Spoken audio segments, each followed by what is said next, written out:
आज मैं आपको एडजस्टमेंट के बारे में पढ़ाऊंगा। ये साइकोपैथोलॉजी का जो सिलेबस है, उस सिलेबस के अंदर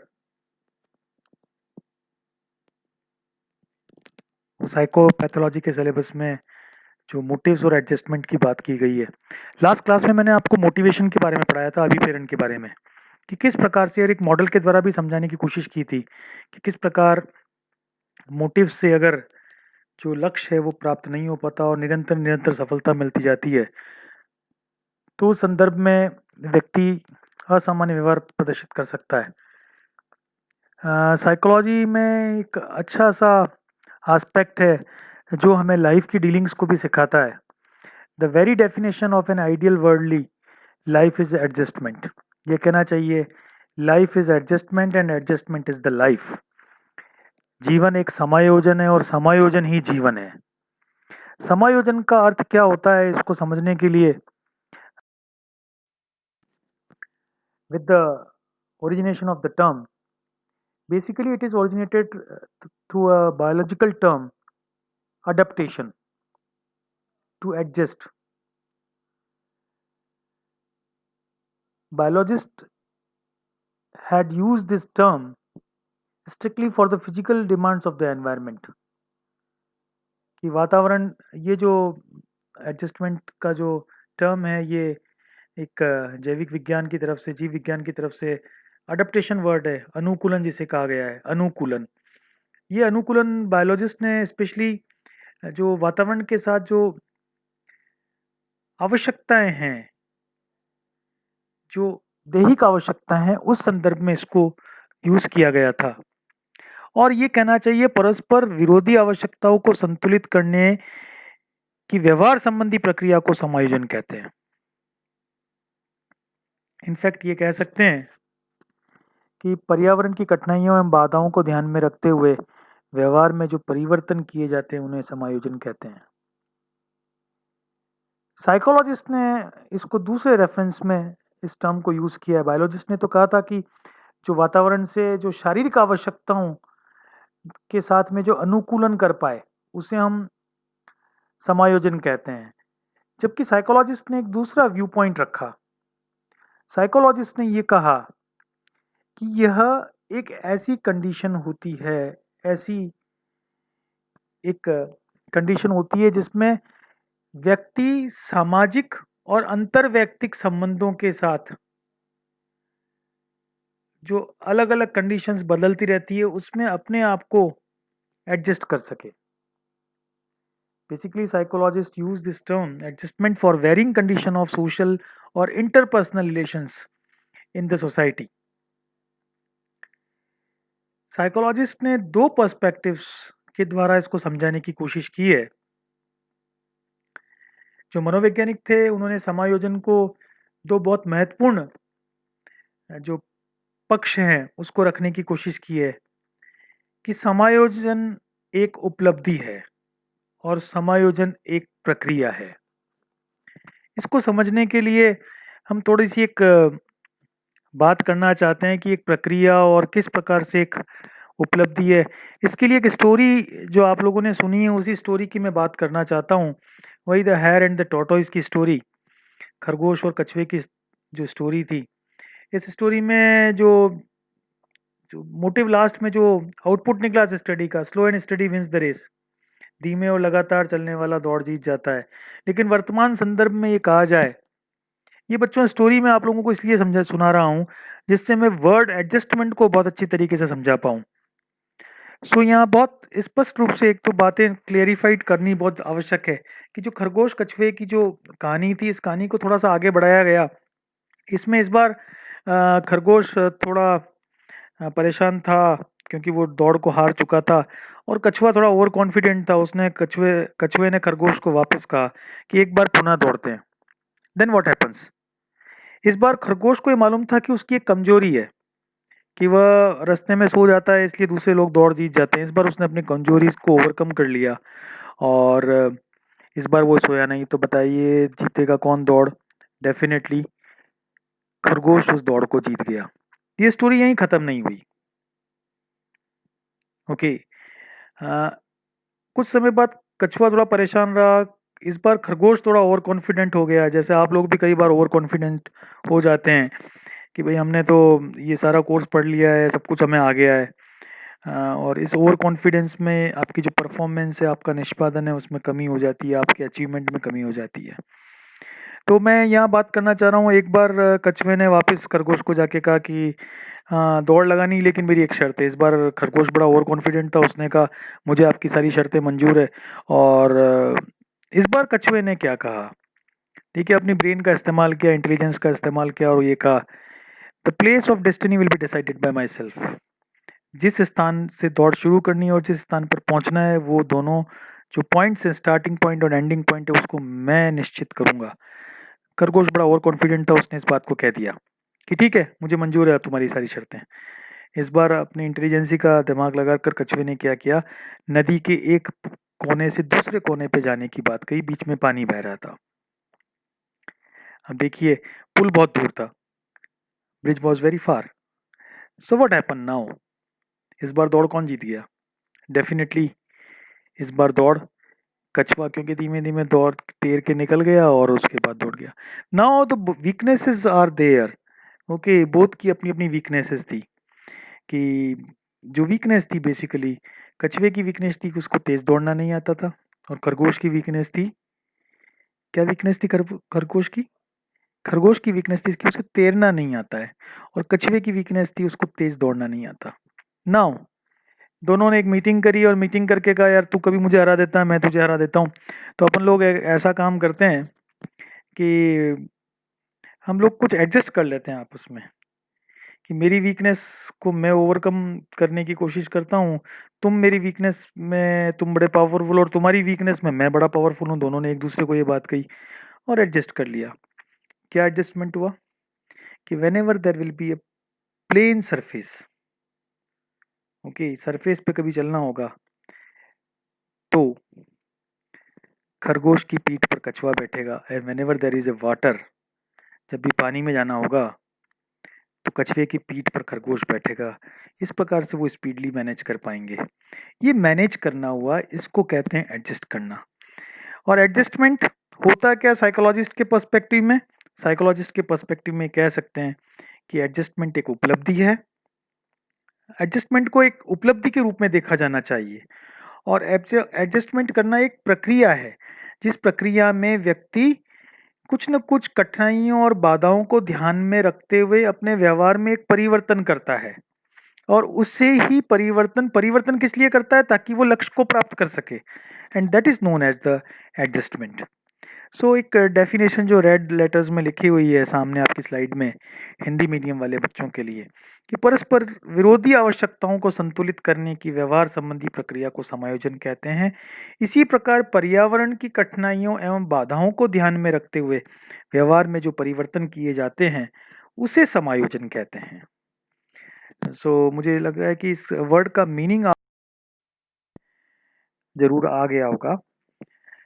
समायोजन का जो मीनिंग है, दैट द मीनिंग सेज कि सुव्यवस्था अथवा अच्छे ढंग से परिस्थितियों को अनुकूलन बनाने की प्रक्रिया, जिससे कि व्यक्ति की आवश्यकताएं पूरी हो जाए और उसके मानसिक द्वंद की स्थिति उत्पन्न हो। ये मैं कॉन्फ्लिक्ट की बात कर रहा हूँ।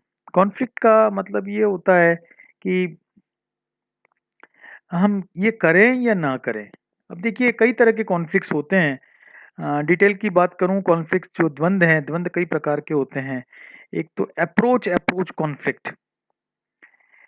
ओके, अप्रोच में कि हमें ये भी चाहिए और ये भी चाहिए और दोनों एक ही टाइम चाहिए, then there will be conflict.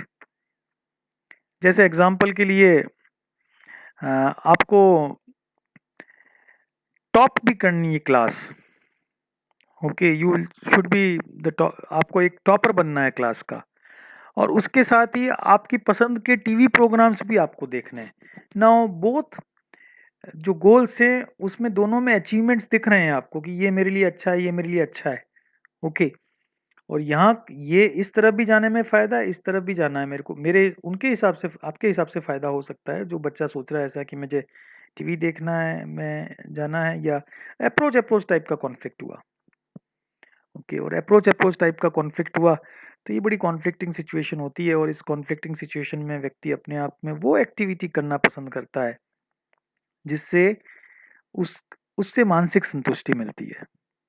मानसिक रूप से जो सेटिस्फेक्शन, मेंटल पीस जिससे मिलता है वो व्यक्ति करना पसंद करता है। आने वाली क्लासेस में मैं आप लोगों को डिफेंस मैकेनिज्म भी पढ़ाऊंगा, ईगो डिफेंस मैकेनिज्म, जो हमारी अहम है उसको कैसे बचा के रखें हम। अहम के बारे में मैं ईगो, सुपर ईगो लास्ट की क्लासेस में पढ़ा चुका हूँ। फ्रॉयड का जो बिहेवियर की डायनामिक्स हैं उसमें मैं आपको समझा चुका हूँ अच्छी तरह से। मैं यह बात करना चाहता हूँ कि समायोजन की प्रक्रिया से तात्पर्य व्यक्ति की आवश्यकताएं और उनको पूरा करने वाली परिस्थितियों के बीच तालमेल स्थापित करने से है। अगर व्यक्ति परिस्थिति और आवश्यकता के बीच तालमेल स्थापित नहीं कर पाता है, ऐसा व्यक्ति तनाव, चिंता, कुंठा आदि का शिकार हो जाता है और असामान्य व्यवहार करने लग जाता है। आप देखें, ये मैंने जानबूझ के थोड़ा स्पेस डाल के डाला है, व्यवहार करने लग जाता है। ये असामान्यता को प्रदर्शित कर रहा है, नॉर्मल तरीके से हटके है ये लिखा हुआ, so that some creativity is also used in this lecture. मैं ये बताना चाह रहा हूँ आपको कि अगर व्यक्ति की जो आवश्यकताएं हैं और उसको जो पूरा करने वाली परिस्थितियां हैं, उन दोनों के बीच में अगर व्यक्ति तालमेल नहीं करता है, अगर स्थापित नहीं कर पाता, तो दोनों ही स्थिति में, चाहे वो आवश्यकता को थोड़ा कम करे या परिस्थिति को बदलने की कोशिश करे, दोनों ही स्थितियों में उसे तालमेल स्थापित करना पड़ता है। और तालमेल स्थापित कर जाता है तो सामान्य व्यवहार प्रदर्शित करता है, और तालमेल स्थापित नहीं कर पाता तो ऐसे व्यक्ति तनाव, चिंता, कुंठा आदि से शिकार हो जाते हैं और उसके बाद वो असामान्य प्रकार का व्यवहार प्रदर्शित करने लगते हैं। So what I mean to say here, the process of adjustment lies between the principal elements of the adjustment process. The principal elements of the adjustment process are motive, which are the goal directed activities, and there are obstacles for achieving that goal. Or if an individual can say is can adapt these situation and adjust himself with these situations for reaching that goal, either they have to decrease the intensity of the obstacle, overcoming of the obstacle, either he or she has to change his direction for achieving that particular goal. And so this process is known as the adjustment. Some, rather I could say, some instant motive disturbs mental tranquility and sets in motion activities designed to eliminate intervening obstacles, and that's how it permits the attainment of the goal, essential for the restoration of psychological equilibrium. For an example, a desire for financial security expressed by an individual by earning a goal, having a goal of earning rupees 1 lakh in a year. Definitely, it will drive the individual to engage in various activities that will enable him to overcome the obstacles in his path. Some possible actions might be, while attending the college, he can go for training, he can go for some other extra work, just like for an example, training for a profession, saving and investing his income, working very hard for advancement, or rather marrying a person of wealth. And ये बताना चाह रहा था मैं कि एक व्यक्ति, उसको फाइनेंशियल सिक्योरिटी चाहिए, सुरक्षा चाहिए, आर्थिक रूप से सुरक्षा चाहिए, और उसने एक अपना लक्ष्य निर्धारित किया है कि 50,000 रुपये कमाए। अब 50,000 रुपये कमाने के बीच में बहुत सारी बाधाएं आएगी, उन बाधाओं को ओवरकम करने की कोशिश करता रहेगा। कुछ जो काम कर सकता है वो कि वो पढ़ाई के साथ साथ कुछ लोगों को ट्रेनिंग देने का काम कर दे, या बचत करना शुरू कर दे, या अपने जो कुछ भी थोड़े बहुत पैसे हैं उसको किसी अच्छे प्रोजेक्ट्स में इन्वेस्ट करे जिससे उसकी आउटपुट्स बढ़ने लग जाए, और या अपने आप को थोड़ा अच्छा बनाने के लिए और अच्छा बनाने के लिए कुछ एडवांस स्किल ट्रेनिंग कर ले, या ऐसा भी कर सकता है कि वो किसी पैसे वाले से शादी कर ले, विवाह कर ले।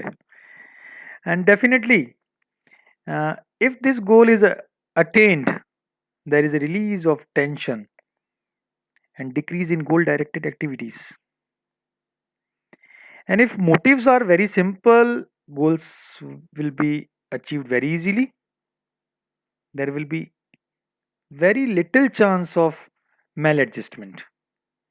ये कहना चाह रहा हूँ कि अगर व्यक्ति ने इस तरीके से लक्ष्य को प्राप्त कर लिया तो उसका एक तनाव में कमी हो जाएगी, और जो लक्ष्य निर्देशित व्यवहार है, जो क्रियाएं हैं लक्ष्य निर्देशित क्रियाएं, उसमें भी कमी हो जाएगी। यहाँ एक ध्यान देने की बात है कि अगर जो अभिप्रेरक हैं वो अगर बहुत साधारण हैं और जो लक्ष्य निर्धारित किए बहुत आसान है, जिसको आसानी से प्राप्त किया जा सकता है, तो फिर वहाँ असमायोजन की संभावनाएं बहुत कम होती है। लेकिन अगर जो मोटिव्स हैं वो अगर थोड़े जटिल हैं, तो प्राप्त करना, उन लक्ष्यों को प्राप्त करना थोड़ा मुश्किल हो जाएगा, और डेफिनेटली वो जो पर्सन की इच्छाएं, आकांक्षाएं हैं, वो उनको प्राप्त नहीं कर पाएगा। So I would say unfortunately motives are complex and mutually antagonistic. In addition, difficult obstacles of a personal or external nature frequently thwart the attainment of aspirations and desires. So, हम ये कह सकते हैं कि भाई अगर व्यक्ति तालमेल नहीं बिठा पाएगा परिस्थिति और आवश्यकता के बीच में, तो निश्चित रूप से वह मेल एडजस्टमेंट या इसको कह सकते हैं मेंटल डिसऑर्डर से पीड़ित भी हो सकता है। कुछ डेफिनेशंस हैं, इन डेफिनेशंस की बात कर रहा हूँ। Adjustment is the process by which living organism maintain a balance between his needs and the circumstances that influence the satisfaction of these needs. Shaffer का ये कहना था कि जो समायोजन है एक प्रक्रिया है जिसमें जो प्राणी है वह आवश्यकताओं और जो परिस्थितियां हैं उसके बीच में एक संतुलन बनाने की कोशिश करता है, जो संतुलन उसकी आवश्यकताओं की संतुष्टि में बहुत प्रभाव डालता है। कार्टर वी गुड ने एक परिभाषा दी थी, उनका ये कहना था कि समायोजन एक ऐसी प्रक्रिया होती है जिसमें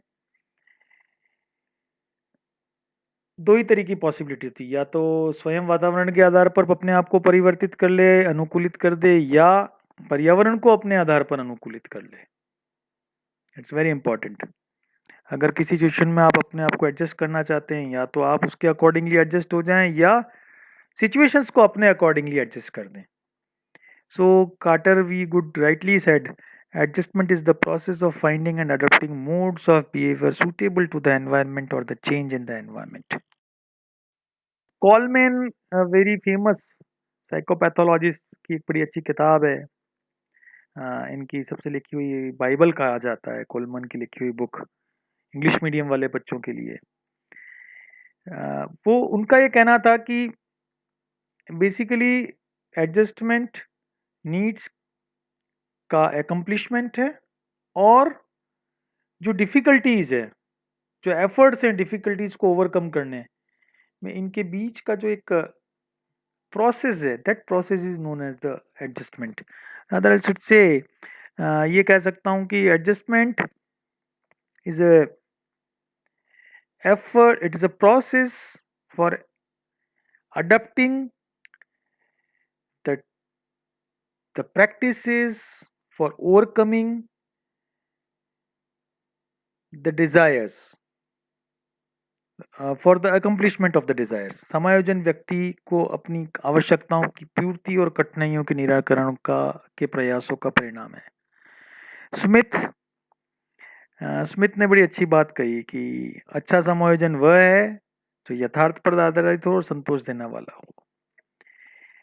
So better adjustment is particular that aspect which is based on the reality and which gives the satisfaction.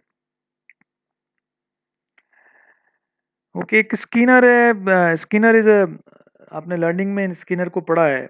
Okay, Skinner psychologist है, इनका ये कहना था कि सामूहिक क्रियाकलापों में स्वस्थ तथा उत्साहमय ढंग से भाग लेना, समय पर नेतृत्व का भार उठाने की सीमा तक उत्तरदायित्व वहन करना और सबसे बढ़कर समायोजन में अपने को किसी भी प्रकार का धोखा से बचने की कोशिश करना समायोजन कहलाता है। स्किनर ने बड़ी अच्छी बात कही थी कि ग्रुप एक्टिविटीज में पार्टिसिपेट करें हेल्दी तरीके से और एनर्जेटिक तरीके से। और एनर्जेटिक तरीके से जब आप पार्टिसिपेट करते हैं ग्रुप एक्टिविटीज़ में, तो आप में लीडरशिप ट्रेट भी होना चाहिए जिससे आप रिस्पॉन्सिबिलिटी को बियर कर सकें और ना आप किसी को धोखा दें और ना आप किसी से धोखा खा जाएं। इस तरीके से अगर आप अपने आप एक्टिविटीज़ करते हैं, then you will be known as a having a better adjustment with the society also. So this is Skinner definition, having some social approach. Well, just talking about the adjusted person, the characteristics of an adjusted person. Adjustment समझने के लिए असमायोजित व्यक्तित्व को समझना बहुत जरूरी, व्यक्तियों को समझना बहुत जरूरी है जो एडजस्ट नहीं कर पाते। आपके हमारे पास सोसाइटी में ऐसे लोग देखने को मिलते हैं, लेकिन I just talking about the first of all the positive way, then I talk about the maladjusted person also.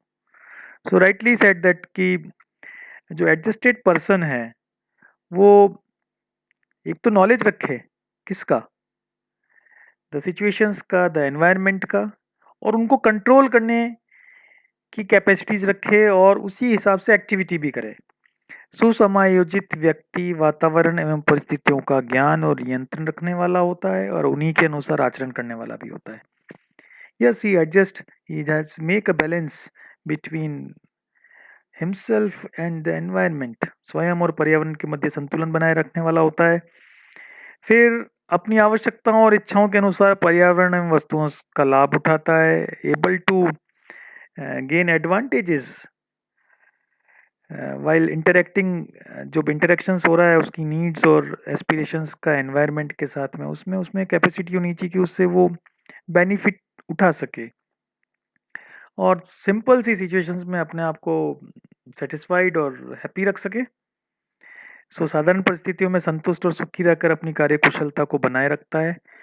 ऐसे व्यक्तियों के ऑब्जेक्टिव्स, उनके एम्स बहुत स्पष्ट होते हैं, they are having very clarified objectives and ये कहना चाहिए बड़े करेजियस होते हैं कि किस तरीके से उनको प्रॉब्लम्स का और जो डिफ़िकल्टीज़ हैं उनको फेस करना है। समायोजित व्यक्ति हैं, उनके जीवन के उद्देश्य बड़े स्पष्ट होते हैं और वे साहसपूर्वक, वीरता से, बिल्कुल करेक्ट वे से, ठीक ढंग से प्रॉब्लम्स, समस्याओं एवं कठिनाइयों का सामना करते रहते हैं।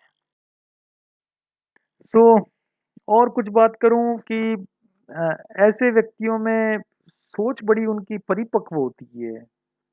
They are mature in thinking also, they have very proper emotional balance. उनका सांवेगिक संतुलन भी बड़ा अच्छा होता है कि उन्हें ये मालूम होता है कि किस प्रकार से संवेगों पर नियंत्रण रखा जाता है और कौन सा संवेग कब प्रकट किया जाता है।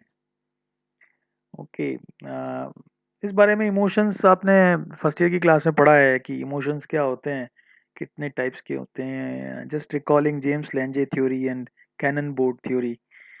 सो emotional balance is a very important aspect of any person कि अगर संवेगों पर वो नियंत्रण रख ले और एक संतुलन रख पाए, दैट इज उसके लिए बहुत अच्छी बात है। एडजस्टेड पर्सन कहलाएगा ऐसा व्यक्ति और दूसरे व्यक्तियों के प्रति अच्छी सोच रखे। While I just preparing this lecture, I found several things कि life is adjustment and some quotations also I have found it कि life is not adjustment, understanding is the adjustment.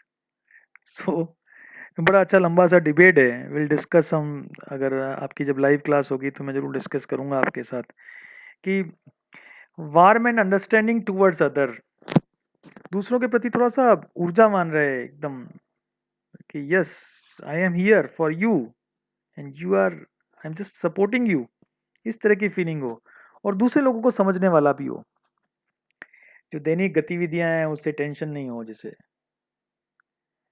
और जो निर्णयन करना है किसी भी परिस्थिति में, किसी कोई निर्णय बहुत आवश्यकता होती है, तो ऐसे व्यक्ति जो एडजस्टेड होते हैं वो निर्णय लेने में बड़े स्वतंत्र होते हैं, अपनी मर्जी से डिसीजन को लेते हैं. So independent in decision making. So there is a quotation again, happiness comes from some curious adjustment to life. So यहाँ कहना चाहिए ऐसे पर्सन्स एक करेक्टरिस्टिक है बड़ी इंपॉर्टेंट, ऐसे ऐसे व्यक्ति हैप्पी होते हैं, बड़े खुश होते हैं. Few elements are there of adjustment. They are satisfaction of needs. आवश्यकताओं की संतुष्टि करने वाले होना चाहिए adjustment. No obstacle in achieving needs. आवश्यकताओं की पूर्ति में कोई बाधा नहीं होनी चाहिए. Strong motives in realising needs. आवश्यकताओं को समझने में भी जो अभिप्रेरक है, जो प्रेरणा है, वो बड़ी मजबूत होनी चाहिए. इट्स वेरी स्ट्रॉन्गेस्ट होनी चाहिए.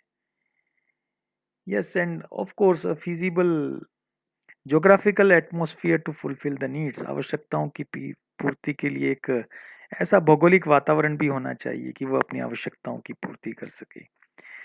सो एक बड़ा फेमस कोटेशन है, again I just mention the name of the late prime minister of India, Indira Gandhi. She simply says life is a continuous process of adjustment. So she also elaborated the one of the characteristic or say element कि it is a continuous process, कभी खत्म नहीं होती. इंदिरा गांधी ने बात कही थी कि जीवन समायोजन की एक निरंतर प्रक्रिया है. कि समायोजन क्या होता है, जिसका मतलब ये हुआ जीवन पर्यंत चलने वाली एक प्रक्रिया है. हाँ, ये एडजस्टमेंट की बात की, अब मेल एडजस्टमेंट की कुछ बात कर ली जाए.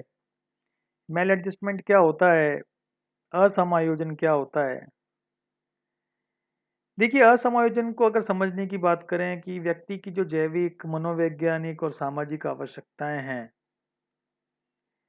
अगर उसकी वो पूर्ति नहीं कर सकता और जो उसकी इच्छाएं हैं वह, और जो समाज की जो उसके बारे में जो एक्सपेक्टेशंस है उसके अकॉर्डिंगली वो पूर्ति नहीं कर पाता, और उसका जो एक मनोवैज्ञानिक जो संतुलन है वो बिगड़ जाए, ऐसा व्यक्ति मेल एडजस्टेड पर्सन कहलाता है. And this process is known as the maladjustment. So, very clarified, it is written here in this slide. Maladjustment is a process whereby an individual is unable to satisfy his personal needs, biological needs, psychological needs, or social needs successfully. And that person establishes an imbalance between expectation of the society, and finally it results in the disturbance of psychological equilibrium. सो असमायोजित व्यक्ति ऐसे व्यक्ति होते हैं जो अपनी स्वयं की दैहिक, सामाजिक, मनोवैज्ञानिक आवश्यकताओं को सफलतापूर्वक पूरी नहीं कर पाता, और नहीं कर पाने से वो जो समाज से उसके प्रति जो प्रत्याशा है कि वो भी पूर्ति नहीं हो सकती, और एक तरह से असंतुलन की स्थिति हो जाती है मनोवैज्ञानिक रूप से. इस प्रोसेस को हम असम देखिए, बहुत सारे कॉजेज़ हैं मेल एडजस्टमेंट के. I just take few of the causes in very quickly. I just मैं अपनी बात बताऊंगा आपको कि एनवायरमेंटल कॉजेज़ हैं कि जैसे जब गर्भ में होता है तभी उसको अगर डिफेक्टिव नॉरिशमेंट मिलता है, सो और जो शारीरिक वातावरण है वो अच्छा नहीं मिलता, और जो दैहिक वातावरण है या जो आसपास का वातावरण है वो भी अच्छा नहीं मिलता, तो ये बच्चे को मेल एडजस्टेड असमायोजित कर देती है. And social laws and bindings are also one of the important reason for the male adjustment, because we know the social laws and legal bindings are the most common sources of the frustrations in anyone's life. Similarly, if the restrictions are imposed by parents, teachers, society, these becomes the common sources of the maladjustment.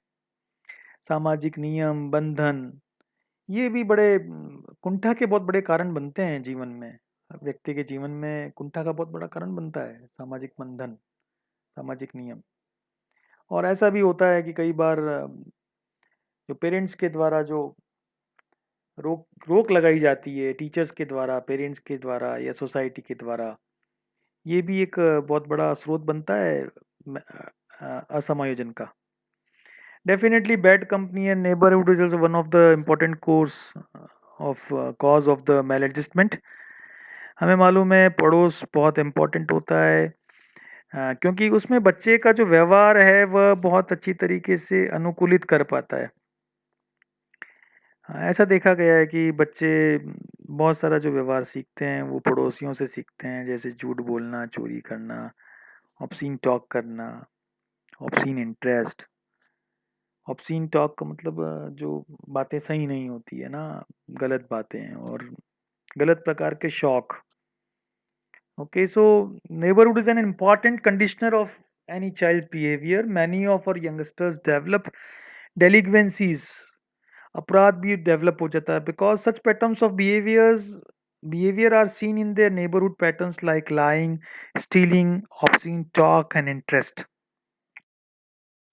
Of the causes of maladjustment includes the unhealthy home environment, घर का वातावरण सही नहीं है, separated family है, divorce family है, ये कहना चाहिए स्टेप मदर फादर हैं, ड्रंकर ड्रग एडिक्टेड पेरेंट्स हैं, तो पेरेंटिंग अच्छी नहीं हुई है, सिंगल पेरेंटिंग हुई है, ओके, और पैम्पर्ड पेरेंटिंग हुई है, low moral and social standard of family, ये बड़े इंपॉर्टेंट कारण बनते हैं।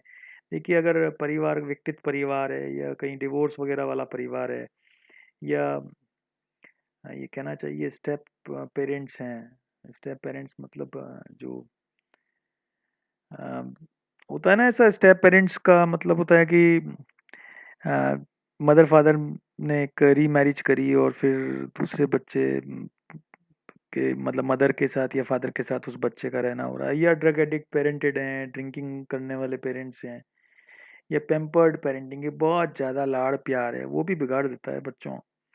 लो moral values and social standard of the family, अगर नैतिक मूल्यों की बहुत कमी होती है और सामाजिक मानकों की भी अगर परिवार में कमी होती है, ये सब कारण बनते हैं असमायोजन के। कुछ हेरिडिटी कॉजेज भी हैं। कुछ लोगों को सुंदरता का भी बड़ा इम्पोर्टेंट रोल प्ले होता है, साइकोलॉजी भी मानती है इस बात को कि colour of the skin dark है तो वो भी एक मेल एडजस्टमेंट का कारण बनता है, अगर व्यक्ति की सोच में ऐसा है तो। अगर व्यक्ति अपने आप को अपने कलर को देखकर इन्फीरियर फील करता है और डिफेक्टिव मेंटल सेटअप ऐसा ही है, फिजियोलॉजिकल स्ट्रक्चर ऐसा है, छोटा है, बड़ा है, मोटा है, ओके, से बहुत ज़्यादा छोटा है, वजन ज़्यादा है, इस तरीके की कुछ प्रॉब्लम्स होती है, हेरिडिटी कॉजेज भी होते हैं जो कि मेल एडजस्टेड, बिकॉज उसमें the basic psychological reason behind these heredity causes are the psychological reason is inferiority. Okay, poverty बच्चों ये एक सोशल रीज़न है कि क्योंकि गरीब बच्चे जब अमीर बच्चों से मिलते हैं स्कूल कॉलेज में, तो उनके अंदर ईर्ष्या की भाव, चिंता और इन्फीरियरिटी कॉम्प्लेक्स हो जाता है जो कि उनके सांवेगिक संतुलन को बिगाड़ देता है, and that becomes the cause of the maladjustment when poor children meet the rich children in the school or college. They sometimes develop jealousy, worry and inferiority complex, which lead to emotional disturbance, and these are the basic cause of the। हाँ, कुछ बात करते हैं mail adjusted problem बच्चों लोगों की समस्याएं क्या है, problems of a maladjusted person. Anxiety, दुश्चिंता। We know very well that anxiety is a personality trait and it is resulted from conflict and which is a vital part of the life। Conflict को deal करना तो जीवन की एक बहुत महत्वपूर्ण आवश्यकता है। So anxiety actually describes the emotionality of individual. You see many students who are tensed and worried, and those who are hardly anxious, very cool, having a very cool sense. Since anxiety is an inferred emotional state of an individual, it cannot be directly observed. It can be measured through psychological tests and techniques. सो दुश्चिंता की बात जहाँ तक की जाए, ये एक बहुत महत्वपूर्ण व्यक्तित्व का गुण होता है यह द्वंद्व के फलस्वरूप उत्पन्न होता है, जो कि जीवन में आवश्यक है। द्वंद्व का सामना करना जीवन में आवश्यक है। Approach conflict, approach avoidance conflict, avoidance avoidance conflict. ये 3 प्रकार के कॉन्फ्लिक्ट हमें जीवन में हर परिस्थिति में हमें देखने को मिलते हैं। ओके, अब अच्छी नौकरी लग गई और फिर घर से दूर भी जाना है, अब दोनों ही तरीके में एंग्जाइटी हो गई कि ये भी करूं तो नौकरी तो करनी पड़ेगी, और फिर घर से दूर हो जाऊंगा, अच्छा खाने को नहीं मिलेगा, जो सोशल अफेक्शन है वो नहीं मिल पाएगा, फैमिलियल अफेक्शन है वो नहीं मिल पाएगा। सो देखिए, ये एक बेसिकली एंग्जाइटी क्या होता है बच्चों, एक व्यक्ति की एक सांवेगिक अवस्था होती है जिसको डायरेक्ट देखा नहीं जा सकता, बट मनोवैज्ञानिक परीक्षणों के द्वारा, तकनीकों के द्वारा इसका मापन करना संभव है। आपने सेना एंग्जाइटी टेस्ट के द्वारा एंग्जाइटी को मेजर करना, अभी जब प्रैक्टिकल्स होंगे मैं आपको सिखाऊंगा कि how anxiety of an individual can be measured. So एक दूसरा प्रॉब्लम है विड्रॉल की। ये विड्रॉल मतलब ये होता है कि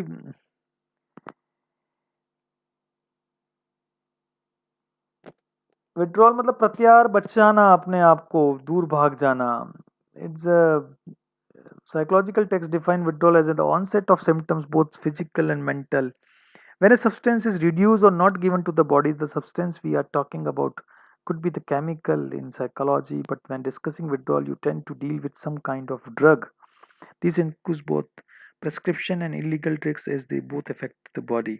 इम्पोर्टेंट बात है बच्चों कि इसके बिना काम नहीं चलता। जैसे वो कुछ चाय की आदत सी पड़ गई है कि अगर चाय नहीं पिए तो सिर दुख जाएगा, और आपको थोड़े दिन तक अगर चाय नहीं पिलाऊं तो आपको विड्रॉल सिम्टम्स हो जाएंगे। Exactly physical and mental dependency होती है बच्चों।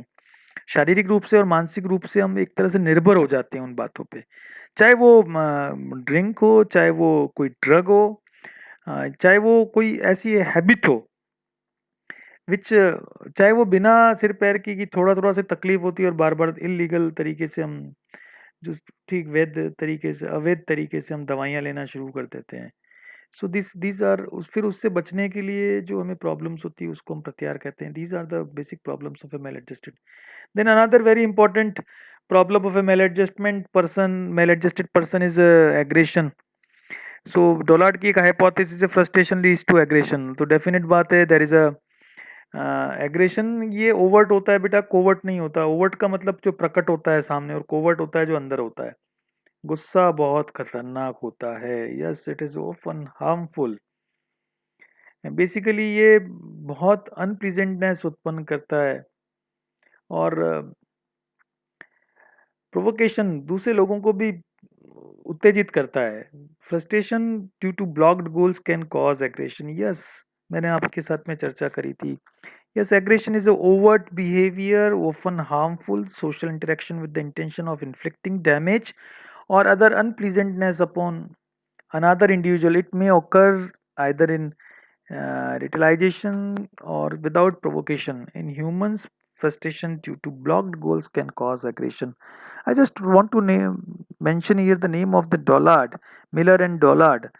Two psychologists are there. They have just given a hypothesis about a very simple statement is there. Frustration leads to aggression. Say aggression can be classified into two types: direct and indirect aggression. The first is characterized by physical or verbal behavior, so intended to cause harm to someone. And the second one, which is a indirect aggression, so it is a behavior intended to harm the social relations of an individual or a group. So अगर मानव की आक्रामकता की बात करें, दो प्रकार की होती है, एक प्रत्यक्ष और अप्रत्यक्ष। प्रत्यक्ष की बात की जाए तो वो गुस्से में देखिए शारीरिक रूप से या बोल कर कुछ किसी व्यक्ति को के मन को चोट पहुंचाता है या शरीर को चोट पहुंचाता है। और दूसरा है वो सामाजिक संबंधों पर प्रभाव डालता है। कुल मिलाकर अगर व्यक्ति के अंदर आक्रामकता है, जो कि एक वो भी एक मेल एडजस्टेड पर्सन की, with the origination of the term. Basically, it is originated through a biological term, adaptation, to adjust. biologists had used this term strictly for the physical demands of the environment. कि वातावरण, ये जो adjustment का जो term है, ये एक जैविक विज्ञान की तरफ से, जीव विज्ञान की तरफ से अडेप्टेशन वर्ड है, अनुकूलन जिसे कहा गया है, अनुकूलन।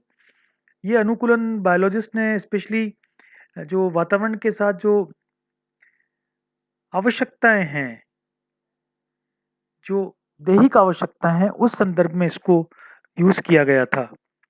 और ये कहना चाहिए परस्पर विरोधी आवश्यकताओं को संतुलित करने की व्यवहार संबंधी प्रक्रिया को समायोजन कहते हैं। इनफैक्ट ये कह सकते हैं कि पर्यावरण की कठिनाइयों एवं बाधाओं को ध्यान में रखते हुए व्यवहार में जो परिवर्तन किए जाते हैं उन्हें समायोजन कहते हैं। साइकोलॉजिस्ट ने इसको दूसरे रेफरेंस में इस टर्म को यूज किया है। बायोलॉजिस्ट ने तो कहा था कि जो वातावरण से जो शारीरिक आवश्यकताओं के साथ में जो अनुकूलन कर पाए उसे हम समायोजन कहते हैं। जबकि साइकोलॉजिस्ट ने एक दूसरा व्यू पॉइंट रखा। साइकोलॉजिस्ट ने ये कहा कि यह एक ऐसी कंडीशन होती है, ऐसी एक कंडीशन होती है जिसमें व्यक्ति सामाजिक और अंतरवैयक्तिक संबंधों के साथ जो अलग अलग कंडीशंस बदलती रहती है उसमें अपने आप को एडजस्ट कर सके। Basically psychologist use this term adjustment for varying condition of social और interpersonal relations in the society. Psychologist ने दो पर्सपेक्टिव्स के द्वारा इसको समझाने की कोशिश की है। जो मनोवैज्ञानिक थे उन्होंने समायोजन को दो बहुत महत्वपूर्ण जो पक्ष हैं उसको रखने की कोशिश की है कि समायोजन एक उपलब्धि है और समायोजन एक प्रक्रिया है। इसको समझने के लिए हम थोड़ी सी एक बात करना चाहते हैं कि एक प्रक्रिया और किस प्रकार से एक उपलब्धि है। इसके लिए एक स्टोरी जो आप लोगों ने सुनी है उसी स्टोरी की मैं बात करना चाहता हूँ, वही the hare and the tortoise की स्टोरी, खरगोश और कछुए की जो स्टोरी थी। इस स्टोरी में जो जो मोटिव लास्ट में जो आउटपुट निकला, जहाँ तक आउटकम्स ऑफ एडजस्टमेंट डिसऑर्डर की बात की जाए तो बहुत सारे आउटकम्स हैं एडजस्टमेंट डिसऑर्डर के। सो मैं एडजस्टमेंट डिसऑर्डर की थोड़ी सी बात करना चाहता हूँ पहले, then I just discuss this outcomes of the adjustment disorder. So adjustment disorder होता क्या है? What is an adjustment disorder? So adjustment disorder को हिंदी में कहते हैं समायोजन विकृति। समायोजन विकृति का तात्पर्य व्यक्ति की जो इंटरनल डिमांड से आंतरिक मांग है तथा जो एक्सटर्नल डिमांड से जो बाह्य मांग है के बीच में एक इनइक्विलिब्रियम हो जाता है, असंतुलन की स्थिति हो जाती है और व्यक्ति अपनी इच्छाओं तथा अपने वातावरण के बीच एक संतुलन कायम करने में विफल होता है। उसे हम मेल एडजस्टिव समझा जाता है। यहाँ मैं बात कर रहा हूँ कि इंटरनल और एक्सटर्नल जो हमारी डिमांड्स हैं उसके बीच में एक एडजस्टमेंट कर लेना, जिससे जो उसके इम्पल्सेस हैं, जो उसकी पर्सनल नीड्स हैं, पर्सनल विशेस हैं और जो एनवायरनमेंट है उसके बीच में इम्बैलेंस हो जाना, जिससे कि वो मेल एडेप्टिव क्या कहा जा सकता है, उसे मेल एडेप्टिव बिहेवियर कहा जा सकता है, एडजस्टमेंट डिसऑर्डर कहा सकता है।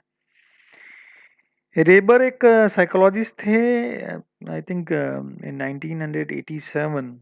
He has talked about adjustment disorder, and just he rightly said that adjustment disorder is a general psychiatric category used for a maladaptive reaction to a stressful situation occurring soon. The criterion usually stated in 3 months after the onset of the stressor.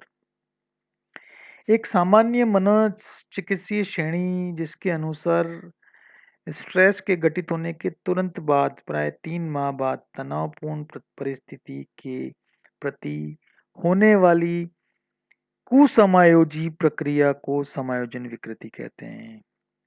देखिए इसने एक word दिया है कि कोई तनाव की स्थिति आई और जनरली उस तनाव की स्थिति के 3 महीने बाद वो अपने आप को एडजस्ट नहीं कर पाता एनवायरनमेंट के साथ, इसको हम नए तरीके से एक नाम भी दे सकते हैं जिसको हम PTSD कहते हैं, पोस्ट ट्रॉमेटिक स्ट्रेस डिसऑर्डर।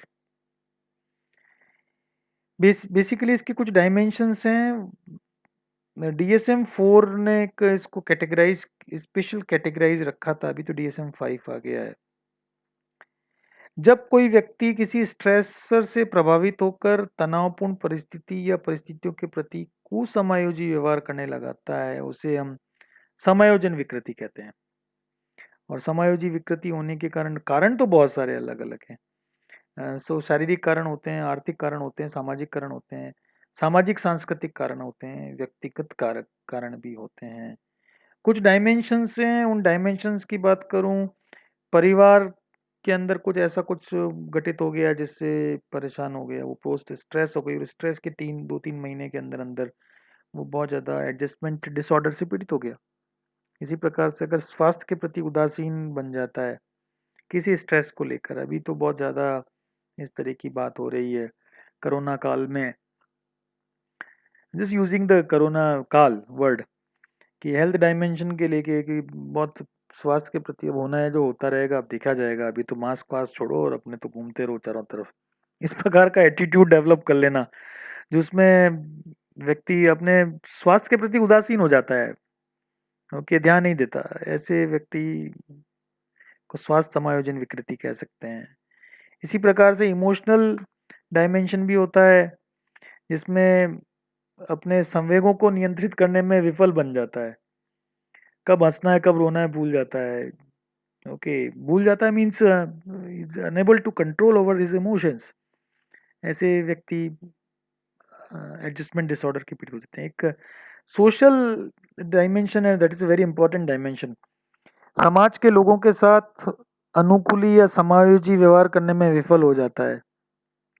और एक मैरिटल डायमेंशन बड़ा इंपॉर्टेंट है, अपने दाम्पत्य जीवन के प्रति समायोजी व्यवहार करने में भी विफल हो जाता है, उसे हम मैरिटल एडजस्टमेंट डिसऑर्डर कहते हैं। बेसिकली जो 5 डायमेंशंस हैं, नाम बताया मैंने आपको, पारिवारिक, स्वास्थ्य, संवेगात्मक, सामाजिक और वैवाहिक। I just say the home adjustment disorder, the adjustment disorder, the emotional adjustment disorder, the social adjustment disorder, the marital adjustment disorder. So just बात करिए कि इसके आउटकम्स क्या होते हैं। होपलेसनेस हो जाती है, कोई आशा नहीं रहती जीवन में, निराशा निराशा, एंग्जाइटी दुश्चिंता होती है, तनाव होता है, विषाद की स्थिति उत्पन्न हो जाती है, प्रत्याहार हो जाता है, मूड डिसऑर्डर्स हो जाते हैं, मूड कभी खराब हो जाता है। और इसके अलावा फिजिकल सिम्टम्स तो डेवलप हो ही जाते हैं, इरिटेशन वगैरह, इस तरीके की बहुत सारी दिक्कतें, एसिडिटी, और इस तरीके से पल्स रेट में उतार चढ़ाव आना, हार्ट बीट्स का कम ज़्यादा होना, कार्डियोवास्कुलर प्रॉब्लम्स हो जाना, these comes in the physical symptoms. And this is the final sheet of about this adjustment process, how it leads to normality or abnormality. I'll just discuss. So I'll just starting this lecture, I'll just tell this thing ki life is an adjustment and adjustment is the life. Just recalling the first slide, and that there is a figure made there, you just see it again for the first slide. The very definition of an ideal worldly life is adjustment. तो वहाँ एक मैंने चित्र बनाया, एक चित्र मैंने internet से लेकर पेस्ट किया है। उसमें एक बैलेंसिंग सिचुएशन बना रहे हैं कि एक पत्थर है, वो एक भारी पत्थर है, एक थोड़ा कम भारी है, ओके, और दोनों को बैलेंस बनाने की ज़रूरत है। तो डेफिनेटली ये भारी पत्थर है, वो सेंटर की तरफ ज़्यादा अट्रैक्ट हो रहा है, वो सेंटर की तरफ ज़्यादा जाएगा, और जो हल्का पत्थर है वो दूर की तरफ जाएगा। And definitely this process is known as the adjustment. So I just quote one of the sentence given by Jimmy Dean.